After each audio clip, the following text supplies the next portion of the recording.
تخيل لو قلتلك إن كل الجنون اللي العالم عايش فيه النهاردة بالصراعات اللي ما بتخلص والأزمات الاقتصادية اللي بتطحن الكل وحالة الانقسام والتوتر اللي بنصحى وننام عليها، كل ده مش عشوائي. التاريخ مش مجرد أحداث بتحصل ورا بعضها وخلاص. التاريخ دورة منظمة جدا بتكرر نفسها بدقة مرعبة كل 80 أو 100 سنة. زي ما السنة فيها ربيع وصيف وخريف وشتاء، التاريخ كمان له فصول ثابتة.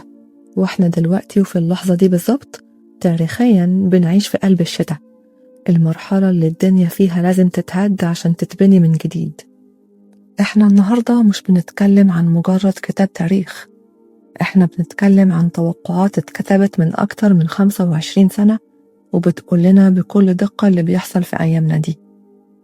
الكتاب اللي معانا النهاردة هو The Fourth Turning أو المنعطف الرابع، للكاتبين والمؤرخين الأمريكيين ويليام ستراوس ونيل هاو، والكتاب ده اتنشر سنة 1997. ومن وقتها وهو عامل حالة من الذهول، لأنه بيقدم شفرة غريبة لفهم حركة الأجيال وإزاي تفاعلهم مع بعض هو اللي بيفجر الأزمات الكبرى في العالم. ويليام ستراوس ونيل هاو مش مجرد كتاب، دول باحثين قضوا عمرهم بيدرسوا تاريخ الأجيال ووصلوا لنتيجة خلت حتى صناع القرار في البيت الأبيض يقروا كلامهم ويصدقوه. وهم بيقولوا إنه إحنا وصلنا للمرحلة الأخيرة في الدورة، المنعطف الرابع، المرحلة اللي المؤسسات فيها بتنهار والقيم القديمة بتموت والشرارة بتبقى مستنية أي خبطة كبريت عشان تحرق نظام عالمي قديم وتطلع مكانه واحد جديد تماماً. لو عايز تفهم ليه العالم بقى مكشوف كده وليه إحنا كجيل ميلينيالز أو جين زي محطوطين في وش المدفع في اللحظة دي من التاريخ بالذات، يبقى لازم تسمع الحلقة دي للآخر، لأنك بعد ما تفهم الدورة التاريخية اللي ستراوس وهاو بيشرحوها نظرتك للعالم هتتغير. الحكاية بتبدأ من خناقة كبيرة بين طريقتين في فهم الدنيا. الحقيقة إنه إحنا كبشر حديثين وقعنا في فخ اسمه الزمن الخطي linear time. بقينا بنبص للتاريخ كأنه طريق طويل ماشي لقدام وكل خطوة فيه لازم تكون تقدم أو تطور عن اللي قبله. الطريقة دي هي اللي خلتنا نصدق إنه إحنا ممكن نسيطر على كل حاجة، وإنه الأزمات دي مجرد غلطات في الطريق نقدر نتجنبها. بس الصدمة الحقيقية بتظهر لما نعرف إنه الحضارات القديمة زي الإغريق والمصريين القدماء وحتى الهنود كانوا أذكى مننا في الحتة دي. كانوا فاهمين إنه الزمن دائري cyclic time زي فصول السنة بالظبط، مفيش ربيع بيدوم للأبد ولازم الشتاء يجي عشان الأرض تتجدد. ومن هنا بنفهم إنه إحنا لو فضلنا باصين للتاريخ كأنه خط هنفضل نتفاجأ بكل أزمة كأنها كابوس ملوش تفسير، في حين إنه الحقيقة هي إنه الأزمة قدر محتوم وجزء من طبيعة الأشياء. وعشان نقدر نقيس الدورة دي لازم نتعرف على مصطلح مهم جدا وهو سيكلون. الكلمة دي معناها ببساطة عمر الإنسان الطويل أو الجيل الكامل، ومدتها تقريبا من 80 ل 100 سنة. والاختيار هنا مش عشوائي، لأنه ده تقريبا أقصى عمر ممكن الإنسان يعيشه، وهي بالظبط المدة اللي بتخلي الذاكرة الحية للأحداث تتمسح. يعني مثلا لما بيمر 80 سنة على حرب عالمية ما بيبقاش في حد عاشها فعلا لسه موجود عشان يحكي للشباب عن بشاعتها بصدق، فالذاكرة بتموت والمجتمع بيفقد المناعة ضد تكرار الغلطات. 80 سنة دي هي السنة التاريخية الكاملة اللي بتمر بالفصول الأربعة أو المنعطفات، ومستحيل نهرب من فصل فيهم، لأنه كل فصل هو رد فعل طبيعي ومنطقي للي حصل في الفصل اللي قبله. المبهر في الموضوع إنه المحرك الحقيقي للدورة دي مش الاقتصاد ولا السياسة، ده تتابع الأجيال. تخيل إنه المجتمع ده عامل زي كائن حي بيمر بمراحل طفولة وشباب ومنتصف العمر وشيخوخة. الفكرة إنه كل جيل بيتولد في مناخ اجتماعي معين فبيطلع بشخصية معينة. الجيل اللي بيتولد في وقت النظام القوي بيطلع متمرد وعايز حرية، والجيل اللي بيتولد في وقت الفوضى بيطلع عايز نظام وقوة. الصراع ده هو اللي بيخلي التاريخ يلف في دايرة. احنا بنفتكر انه احنا بناخد قراراتنا بحرية، بس الحقيقة انه احنا مسجونين في مكاننا جوه الدورة. لو انت بطل واتولدت في وقت الأزمة، غصب عنك هتبقى جاد وبتبني. ولو انت نبي واتولدت في وقت الرفاهية، غصب عنك هتدور على المعنى والروحانيات وتتمرد على المظاهر والاستهلاك. وعشان كده في قاعدة ذهبية لازم نفهمها: التاريخ هو اللي بيخلق الأجيال، والأجيال هي اللي بتخلق التاريخ. دي حلقة مفرغة ما بيخرجش منها حد. المجتمع بيفضل يجمع في طاقة وتوتر طول 80 سنة، وفي آخر 20 سنة من 80 دول، اللي هي المنعطف الرابع أو الشتاء، الطاقة دي لازم تنفجر في شكل أزمة كبرى بتعيد ترتيب الأوراق. لو رفضنا نصدق دائرية التاريخ، هنكون زي اللي لابس لبس صيفي في عاصفة ثلجية وهو عمال يقنع نفسه إنه الشمس لسه طالعة. الفهم الحقيقي بيبدأ لما نستوعب إنه إحنا مش بنتحرك لقدام في فراغ، إحنا بنتحرك جوه موجة تاريخية عملاقة، والموجة دي دلوقتي وصلت لأعلى وأخطر قمة ليها. وعشان نتأكد إنه الموضوع ده مش مجرد صدفة، لو رجعنا بالزمن لسنة 1435 ميلادي، هنكتشف حقيقة مذهلة.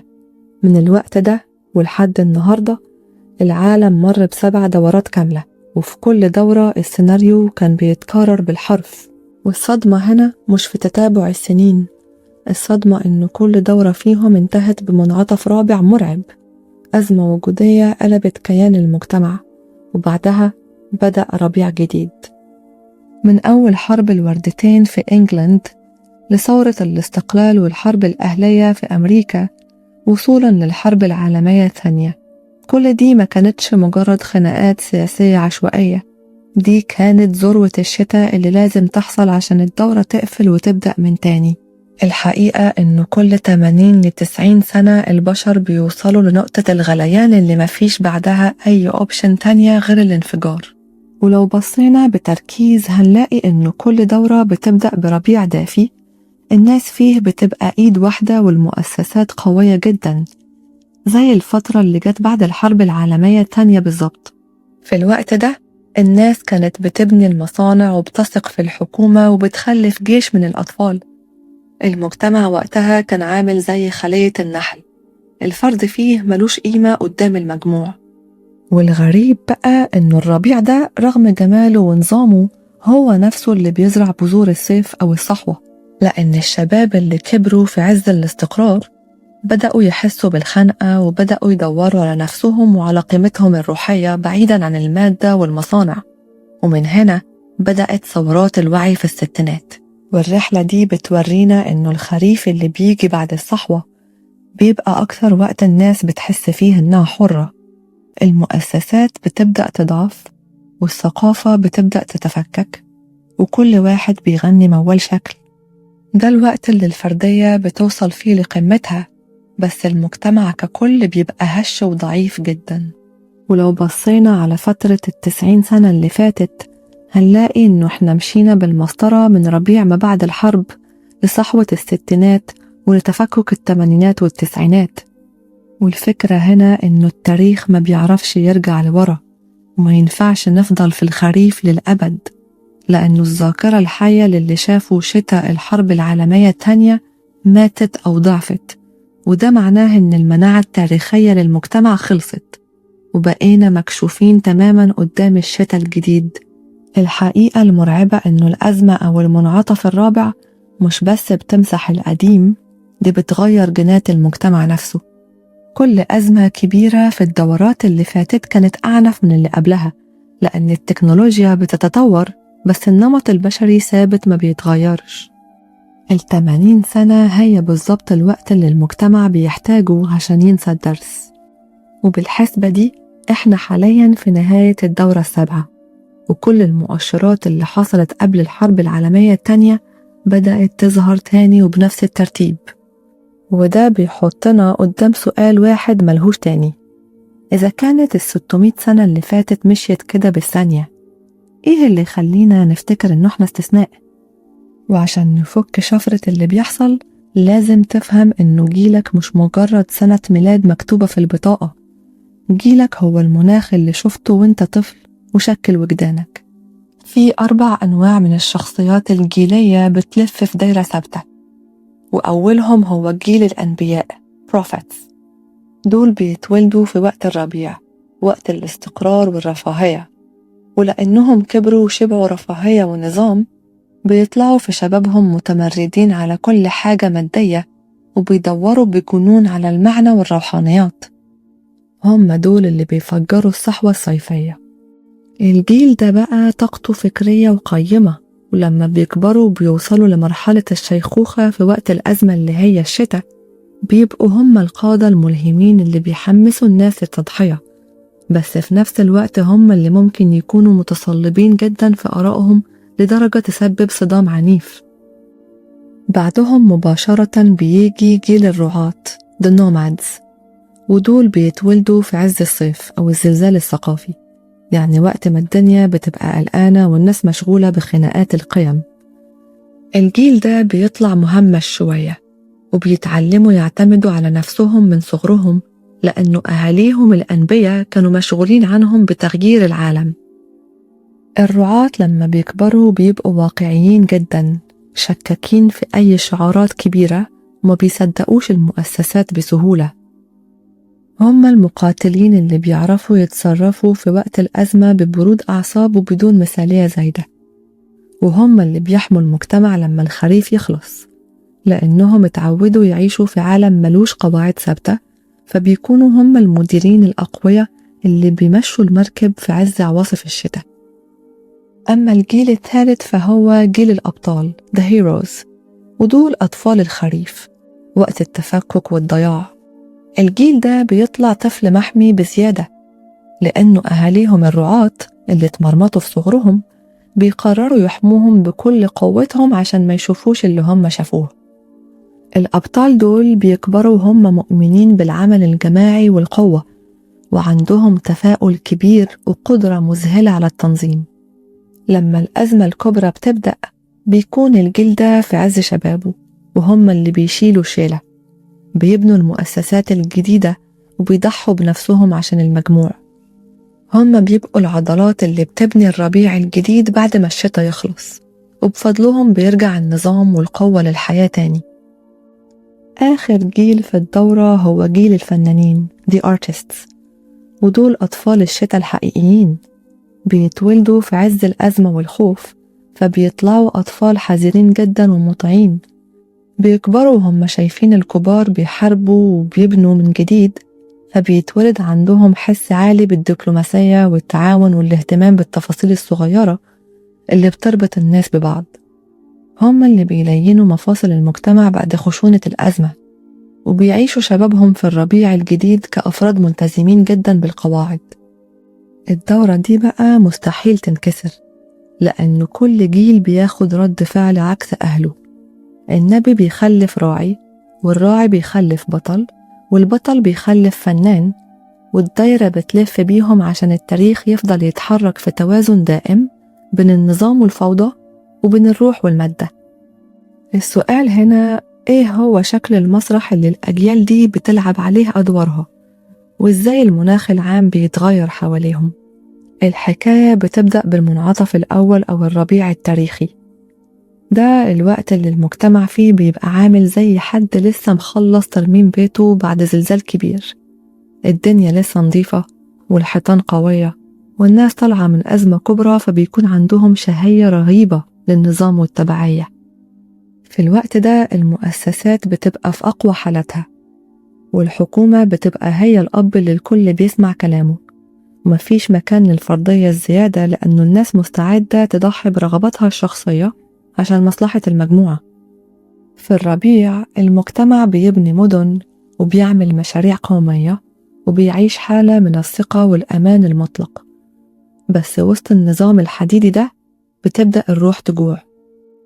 الناس هنا بتوفر لولادها أحسن عيشة، بس الولاد دول بيكبروا هم حاسين إنه حياتهم فاضية وميكانيكية، وده بالظبط اللي بيجهزنا للفصل اللي بعده.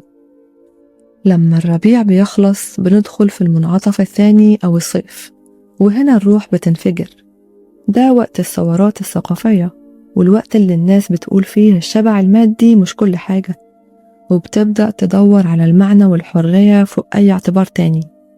المؤسسات اللي كانت قوية بتبدأ تتهاجم بشراسة، مش عشان هي فاشلة، بالعكس دي بتبقى في قمة نجاحها، بس الناس بتبدأ تشوفها سجن للروح. في الصيف الخناقات بتبقى على القيم والدين والفن وعلى سؤال أنا مين. الفردية بتبدأ تصحى، والشباب بيبدأ يتمرد على كل ما هو مادي وتقليدي. المنعطف ده هو وقت الجوع للقيم، والنتيجة بتبقى إن النظام الاجتماعي الصارم اللي اتبنى في الربيع بيبدأ يتفكك عشان الأنا تخرج للنور. وبعد الزلزال الثقافي ده بندخل في المنعطف الثالث أو الخريف. ده بقى بيبقى وقت أنا وما بعد الطوفان. في الخريف المجتمع بيبقى في قمة استهلاكه وحريته الفردية، بس الروابط اللي بتجمع الناس بتبقى هشة جدا. مفيش ثقة في حكومة ولا في إعلام، ومفيش هدف قومي واحد بيجمع الكل. الناس بتعيش حياتها كأنها في حفلة كبيرة، بس الحفلة دي تحتها بركان. المؤسسات بتبقى جثث هامدة مفيهاش روح، والناس بتستهزئ بكل ما هو قديم. وده بيبقى أخطر وقت، لأنه بيبان إنه وقت حرية ورفاهية، بس في الحقيقة المجتمع بيبقى فاقد للبوصلة ومستني أي خبطة عشان يقع. في الوقت ده بالذات الرعاة بيمسكوا الإدارة بمنتهى الواقعية، والأنبياء بيبقوا حكماء متصلبين، وفي النهاية بنوصل للوحش الكبير، المنعطف الرابع أو الشتاء. هنا الدنيا بتضلم فجأة، والأزمة بتبدأ بشرارة ممكن تكون انهيار مالي، حرب أو وباء، بس الشرارة دي بتلاقي بنزين مستنيها من وقت الخريف. في الشتاء المجتمع بيكتشف إنه الفردية مش هتنقذه من الموت، فبيضطر يرجع كتلة واحدة غصب عنه. المؤسسات القديمة بتموت وبتتولد مكانها مؤسسات تانية جبارة وقاسية. ده وقت التضحيات الكبرى، وقت ما الأبطال اللي هم الشباب بينزلوا الساحة وبيغيروا وجه العالم بدمهم وعرقهم. وده بيتم تحت قيادة الأنبياء العواجيز اللي بيبقوا جنرالات الفكر. الشتاء هو بوابة الولادة، هو اللي بيمسح كل التفكك اللي حصل في الخريف وفي الصيف، وبيجبر البشر يبنوا نظام جديد خالص عشان الدورة تبدأ من أول وجديد بربيع مبهج وواثق. وهنا وصلنا للمرحلة الأخيرة، والتحذير اللي فيها فعلا بيوقف شعر الرأس. الفكرة إنه المنعطف الرابع مش مجرد وقت صعب، ده قمع تاريخي، historical funnel، كلنا لازم نعدي بيه. الأزمة هنا بتبدأ بشرارة مفاجئة بس في نفس الوقت متوقعة، الضربة القاضية اللي بتخلي الناس تفقد الثقة في إنه بكرة هيكون زي النهاردة. الشرارة دي ممكن تكون انهيار مالي عالمي، أو صراع عسكري كبير، أو حتى وباء يعطل الحياة. المهم إنها بتحول القلق اللي كان مستخبي في الخريف لرعب حقيقي في الشتاء. في اللحظة دي المجتمع بيدخل حالة طوارئ قصوى، والناس اللي كانت بتقول وأنا مالي فجأة بتلاقي نفسها مضطرة تختار معسكر تنتمي ليه، لأنه الحياة الفردية المريحة بتنتهي وبتبدأ مرحلة البقاء للمجموعة. والمرعب فعلا هو توزيع الأدوار اللي بيحصل وسط الأزمة دي. جيل الأنبياء اللي هم البيبي بومرز دلوقتي هيكونوا في مرحلة الشيخوخة، وهم اللي بيمثلوا القيادة المتصلبة اللي ما بتتراجعش، وهم اللي بيحددوا المبادئ اللي الناس هتحارب عشانها. أما جيل الرعاة اللي هو جين إكس دلوقتي فهيكونوا هم المديرين الواقعيين اللي بيحاولوا يخلوا السفينة تمشي وسط الموج ومن غير مثالية زايدة. والصدمة الحقيقية في جيل الأبطال اللي هم دلوقتي الميلينيالز وجانزي. دول رغم أنهم طلعوا في وقت تفكك، إلا أنهم في الشتاء بيتحولوا لأقوى قوة تنظيمية شافها التاريخ، وبيكونوا هم الوقود اللي هيبني النظام العالمي الجديد، سواء بالعمل الجماعي المذهل أو بالتضحيات اللي ما كانش حد يتخيل أنه جيل الرفاهية يقدر يقدمها. أما جيل الفنانين اللي هم جين ألفا دلوقتي في عز الشتا ده بيبقوا لسه أطفال، بيراقبوا بصمت وخوف الأبطال وهم بيبنوا والأنبياء وهم بيخططوا. الجيل ده هو اللي بيمتص كل الدراما بتاعت الأزمة دي، وعشان كده بيطلعوا في الربيع اللي جاي هم أكتر ناس حريصين على الدبلوماسية، لأنهم شافوا بعينهم وهم صغيرين التمن الغالي اللي العالم دفعه عشان يوصل للأمان. عشان كده ما تحاولوش توقفوا الشتاء، لأنه الشتاء قدر، بس استعدوا له. الحل بيبدأ من تقوية الروابط الصغيرة، العيلة والصحاب والمجتمع المحلي، لأن المؤسسات الكبيرة وقتها هتتهز بعنف. لازم نربي الأجيال الجديدة على الصلابة والعمل الجماعي بدل الفردية والنعومة، والأهم إن احنا نكون مستعدين نفسيا للتخلي عن رفاهية الخريف في مقابل نجاة الشتاء. التاريخ ما بيقفش، والألم اللي بنعيشه دلوقتي هو ألم ولادة عالم جديد.